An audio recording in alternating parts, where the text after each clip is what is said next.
La fuite de données chez Desjardins, gestion de crise, élan responsable. C'est une présentation dans le cadre du cours Marketing responsable. Nous sommes l'équipe numéro 1. Les collaborateurs sont Laurence Pagé, Olivier Mercier, Martine Carrier, Chloé Barrette, Geneviève Audès et Audrey Dionne. Voici un simple résumé de la présentation. La polémique, c'est une première fuite d'envergure impliquant des données primaires dans le système bancaire québécois. Ce vol de données est d'une ampleur sans précédent pour le mouvement coopératif, a déclaré Guy Cormier, président et chef de la direction du mouvement Desjardins. Quelle est l'origine de la crise? C'est un employé de Desjardins qui a procédé à des usages internes non autorisés et illégaux de données sensibles. Ce dernier a d'ailleurs immédiatement été congédié. L'employé en question aurait vendu des données à un prêteur privé qui les distribuait à des financiers qui, eux, à leur tour, les utilisaient au terme de développement d'affaires. Les renseignements personnels divulgués sont nom, prénom, date de naissance, numéro d'assurance sociale, adresse, numéro de téléphone, courriel et autres informations d'habitude transactionnelles et de produits. Les événements significatifs, donc premièrement, le 20 juin 2019, le président et le chef de la direction annoncent en conférence de presse que la coopérative a été victime de la pire fuite de données de son histoire. À ce moment, l'ampleur de la situation s'étend à 2,9 millions de membres, particuliers et entreprises touchées. Toutefois, le 31 octobre 2019, la Sûreté du Québec informe Desjardins que l'enquête tend maintenant à démontrer que le nombre de membres particuliers touchés serait plutôt de 4,2 millions, soit pratiquement le double qu'initialement annoncé. Au niveau politique, la fuite de données a retenti jusqu'au Parlement après plusieurs demandes de partis d'opposition qui soutenaient que cette fuite n'a rien de banal et il mérite d'être étudié par les parlementaires. Le gouvernement Legault accepte de tenir une commission parlementaire à ce propos. Plusieurs acteurs ont été entendus lors de cette commission, par exemple le Mouvement Desjardins, l'Autorité des marchés financiers, Equifax, la Sûreté du Québec, l'Association des banquiers canadiens et un expert de l'Université de Montréal, Benoît Dupont. La polémique auquel a fait face le mouvement Desjardins a fait ressortir les forces et les faiblesses de l'organisation. Les prochaines diapositives font état de ces forces et faiblesses du mouvement qui se sont manifestées suite à la polémique. Tout d'abord, au niveau des forces, Desjardins continue d'être l'une des marques les plus influentes au Québec en se classant au 12e rang des marques les plus influentes pour l'année 2019. La Banque nationale, l'un des principaux concurrents de Desjardins, se classe au 50e rang de ce palmarès. Le classement favorable de Desjardins par rapport à ses concurrents montre tout l'impact et l'influence du groupe coopératif dans son secteur d'activité. Aussi, dans une période pré-COVID où le Québec faisait face à une importante pénurie de main-d'œuvre, Desjardins se démarque favorablement en 2019 en figurant parmi les 100 meilleurs employeurs au Canada. Ce classement lui permet d'attirer les meilleurs talents afin de poursuivre la réalisation des objectifs des différentes entités du mouvement. Le profil du consommateur Desjardins est très vaste. En effet, le mouvement Desjardins a environ 7 millions de membres sur 8,4 millions de Québécois. La coopérative offre des services aux particuliers, aux institutions, aux entreprises et aux organisations sans but lucratif. Pour ce qui est des particuliers, les produits offerts par Desjardins conviennent à presque tous. Alors, le mouvement Desjardins s'est adapté aux habitudes de consommation des jeunes entre 18 à 30 ans. En effet, ils ont créé les espaces Desjardins 360D afin d'offrir les informations nécessaires à cette tranche d'âge sur le financement des études, la planification de voyages ou de projets d'affaires. Aussi, la coopérative a collaboré avec le jeune humoriste Julien Lacroix afin de promouvoir les différents services de Desjardins 360D et de rendre plus attrayants les CELI et les REER. Le mouvement Desjardins offre également des assurances de tout genre et la coopérative est donc capable de répondre à tout type de clientèle. Les entreprises sont également une clientèle cible pour le mouvement Desjardins. Présentement, la coopérative aurait approximativement 350 000 membres entreprises. Le mouvement Desjardins offre des produits variés afin de répondre aux différents besoins de sa clientèle qui peut passer de très petites entreprises, travailleurs autonomes, PME et grandes entreprises. Avant la crise, Desjardins a comme avantage réel d'être présent en régions éloignées et ceci donne l'impression aux consommateurs que le groupe est présent partout au Québec. Dans l'analyse de la perception post-crise, cet avantage permet aussi de freiner les changements de banque possibles puisque le consommateur évalue le risque de ne pas trouver une autre institution financière que Desjardins dans sa région. Ainsi, post-scandale, cette perception de l'exclusivité géographique de Desjardins dans certains milieux éloignés a vraisemblablement comme effet d'atténuer les mouvements vers les autres banques chez ses membres. De plus, le maintien et la présence sociale accrue post-crise de Desjardins lui confèrent une certaine immunité. En effet, leur présence permet de maintenir le lien de confiance bâti avec la communauté. Ce scandale ne semble pas ébranler leur volonté d'agir à l'échelle de l'économie québécoise. Finalement, la transparence de la gouvernance imposée par la structure coopérative permet un avantage compétitif à Desjardins, notamment en temps de crise. Si ces exigences coopératives pouvaient ralentir certains processus décisionnels avant la crise, elles continuent d'encadrer les actions des Desjardins et assurent le bien commun de la coopérative aux yeux des consommateurs. Dans la deuxième partie de cette présentation, nous nous penchons sur la gestion de la sortie de crise du mouvement Desjardins. C'est une fraude qui s'est attaquée aux membres et aux clients du mouvement Desjardins et non pas aux produits détenus par ceux-ci. C'est des réactions prises par l'organisation et les limites des actions mises en œuvre pour préserver la confidentialité des membres mis en danger et la confiance envers l'organisation qui est ébranlée. 6 étapes résument la sortie de crise. La première étape a été la révision de la stratégie publicitaire et l'arrêt de toute publicité. Deuxième étape, l'ajout d'une surveillance gratuite du crédit via le service Equifax pour une période de 5 ans. Troisième étape était le lancement du produit Protection Desjardins aux membres touchés. Quatrième étape, couverture étendue à l'ensemble des membres et les clients. Cinquième étape, la réorganisation de l'équipe de direction. Et finalement, la sixième étape, la création du bureau de la sécurité. Suite à l'annonce devant les clients, le président et le chef de la direction, Guy Cormier, relate les faits de la fuite de données et accorde plusieurs entrevues à différents médias québécois, tandis que l'organisation utilise les réseaux sociaux et le site web pour propager les informations clés. Un microsite à même le site Desjardins est mis en place pour répondre aux questions. L'organisation se tourne vers différents modes de communication afin de promouvoir le nouveau produit auprès de leurs membres et clients. Il fait la démonstration d'une bonne gestion de crise comme soulevée par des critiques positives. Par exemple, les commentaires exprimés par les membres sur Twitter, les communications Facebook et l'information transmise via le blog Desjardins. La protection Equifax est offerte gratuitement aux membres et ouvre la porte au point central du plan de sortie de crise de l'organisation.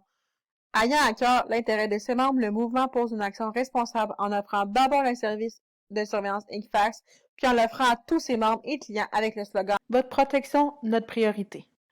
Différentes mesures de sécurité pour protéger les actifs des membres et un nouveau produit, la protection Desjardins, inclut l'accompagnement personnalisé par une équipe d'experts, le remboursement des pertes financières en cas de vol d'identité. La protection Desjardins met de l'avant une action responsable en présentant les bénéfices du soutien et la prise en charge jusqu'au remboursement complet des transactions pour lesquelles les membres et clients ne sont pas responsables suite à un vol d'identité.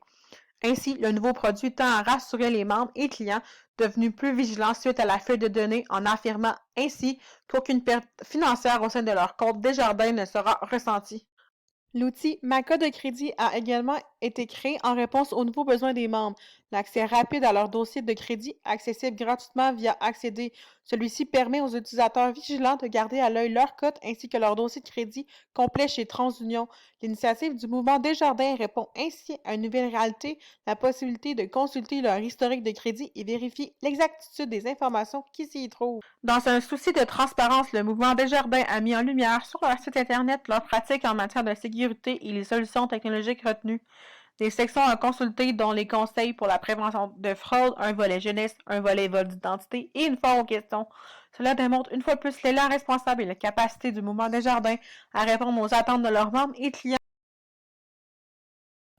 Le mouvement Desjardins a su répondre rapidement et efficacement à la demande des consommateurs en temps de crise. Nous jugeons que leur plan, afin d'être complet, devrait inclure un élément de sécurité qui témoigne du plan de sortie de crise à court terme et qui agirait sur le volet pas seulement nous de la crise.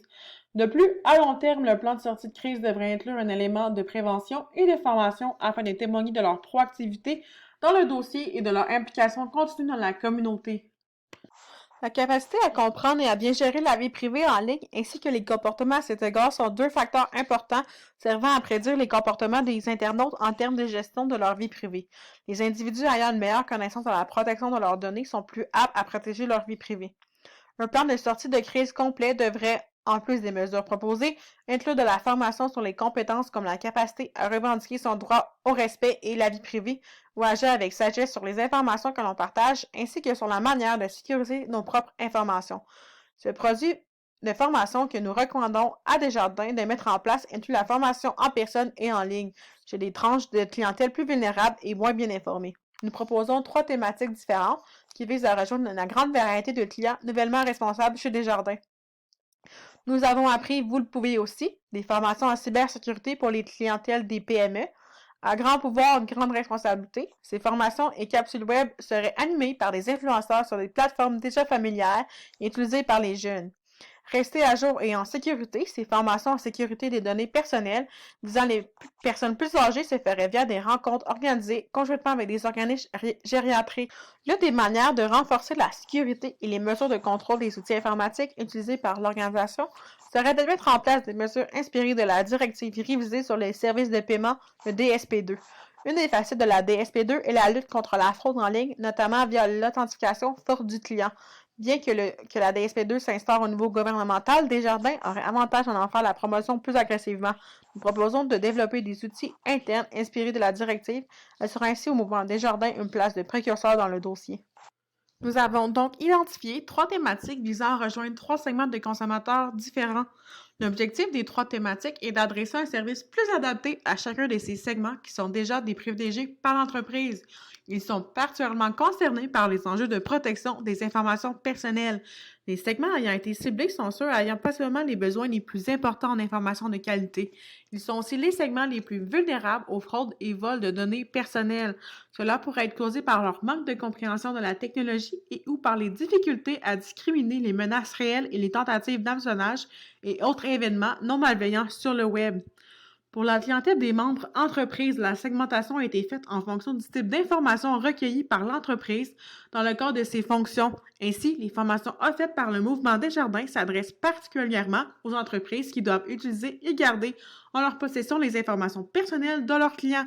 On pense notamment aux cabinets de comptables, d'avocats ou de notaires.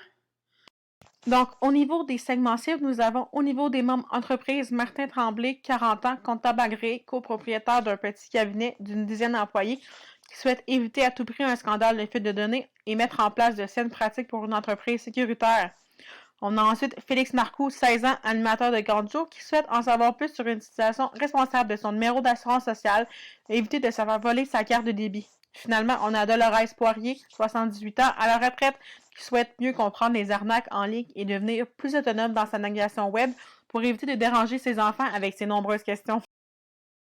Les prochaines diapositives présentent l'analyse réalisée sur l'effet du virement responsable du mouvement Desjardins suite à la crise. Cette analyse a permis de constater que pour réaliser sa sortie de crise, le mouvement Desjardins ne nécessitait pas de virement responsable important. En effet, le mouvement Desjardins se disposait déjà d'une forte culture de responsabilité sociale et d'un plan intégré en matière de responsabilité sociale qui lui a permis de se concentrer sur sa gestion de crise au lieu de devoir compenser son erreur en lançant des initiatives qui auraient pu ne pas être planifiées adéquatement.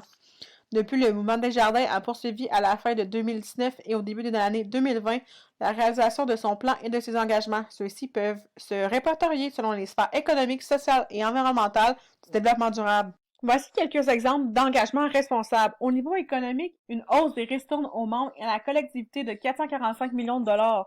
Au niveau social, parité des sexes qui a été atteinte au niveau de son comité de direction. La coopérative s'est donnée jusqu'en 2024 pour atteindre la parité au niveau de ses conseils d'administration.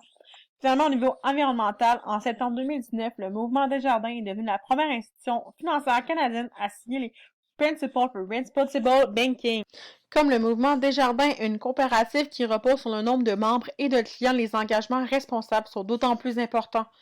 Merci de votre écoute.